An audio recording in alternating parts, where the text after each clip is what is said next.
एक गरीब मछुआरा रोज मछली पकड़ता और अपने परिवार को पालता था। एक दिन उसने जाकर के पानी में जाल फेंका। उसके हाथ एक बेशकीमती मछली लगती है जिसकी बाजार में कीमत होगी लाखों रुपए में। वो लेकर के उस मछली को अपने घर के लिए निकलता है और रास्ते में उसको एक बदमाश मिल जाता है। वो बदमाश लाख कोशिश करने के बाद भी उस मछुआरे से उस मछली को छीन लेता है, जबरदस्ती उससे छीन लेता है। वो लाख मना करता है लेकिन मछली उससे वो छीन लेता है बदमाश। मछली जैसी छीनता है वो मछली उसको हाथ में काट लेती है उस बदमाश के लिए।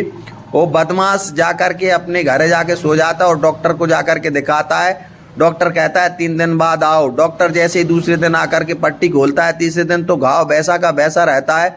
डॉक्टर कहता है इस उंगली को काटना पड़ेगा। उंगली को काटने के बाद वो कहता है, फिर भी डॉक्टर कहता है कि इसको अच्छा नहीं हुआ, अब आपका हाथ सड़ रहा है, अब हाथ को काटना पड़ेगा। धीरे धीरे उसका हाथ भी कट जाता है। हाथ कटने के बाद अब डॉक्टर कहता है कि भाई ऐसा तुमने क्या किया है कि जो तुम्हें इतना बड़ा बीमारी हुई है।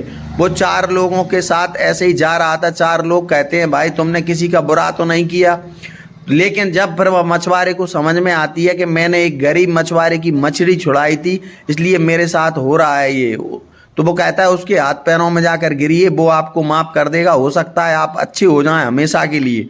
फिर वो मछुआरे माफ़ कर देता है और उसकी कहता है कि भाई तूने ऐसा क्या किया है जादू टोना कि जो मेरा हाथ अच्छा नहीं हो रहा। उसने कहा कि मैंने भगवान से प्रार्थना की थी कि उसने मुझे मेरे साथ ताकत दिखाई, ईश्वर तू अब अपनी ताकत दिखाना इसके साथ। कर्म का फल भुगतना पड़ता है, इसी जन्म हो अगले जन्म में। किसी के साथ बुरा करोगे आपके साथ ही बुरा होगा।